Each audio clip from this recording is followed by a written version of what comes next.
Hello friends, welcome to my channel. ఈరోజు వీడియోలో aloo puri prepare చేసుకుందాం రండి. ఒక మిక్సర్ జార్లోకి 1 ఇంచ్ అల్లం, 4 పచ్చిమిర్చి, కొత్తిమీరను యాడ్ చేసుకొని ఒకసారి మిక్స్ చేసిన తర్వాత ఉడికించిన ఆలూలను యాడ్ చేసుకొని ఇలా మెత్తగా మిక్సీ పట్టుకొని ఒక గిన్నెలోకి యాడ్ చేసుకోవాలి. 1 కప్పు గోధుమ పిండిని యాడ్ చేసి ఇలా కలుపుకోవాలి. కొంచెం ఆయిల్ యాడ్ చేసి నాకు కన్సిస్టెన్సీ కొంచెం లూజ్గా వస్తే నేను పొడి పిండిని యాడ్ చేసుకొని కలిపి హాఫ్ అన్ అవర్ పక్కన ఉంచుకోవాలి. హాఫ్ అన్ అవర్ తర్వాత పిండిని ఓపెన్ చేసి చూసి ఇలా ఈక్వల్ పార్ట్స్గా డివైడ్ చేసి పెట్టుకోవాలి.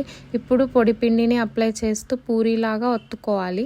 పూరీని మరీ పెద్ద సైజ్ చేసుకోకుండా కొంచెం చిన్న సైజ్గానే చేసుకోండి. మీకు పొడి పిండి చల్లడం ఇష్టం లేకపోతే ఆయిల్ అప్లై చేస్తూ కూడా ఇలా పూరీలాగా ఒత్తుకోవచ్చు.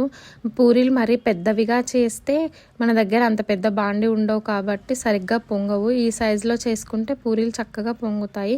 అన్నిటిని ఒక ప్లేట్లో తీసి పెట్టుకోండి. ఒక కడాయిలో ఆయిల్ యాడ్ చేసి ఆయిల్ వేడైన తర్వాత పూరీని యాడ్ చేసి ఇలా ఒత్తుతూ కాల్చుకుంటే పూరి పర్ఫెక్ట్గా పొంగుతుంది. నా వీడియో కనుక నచ్చితే please like, share, subscribe our channel.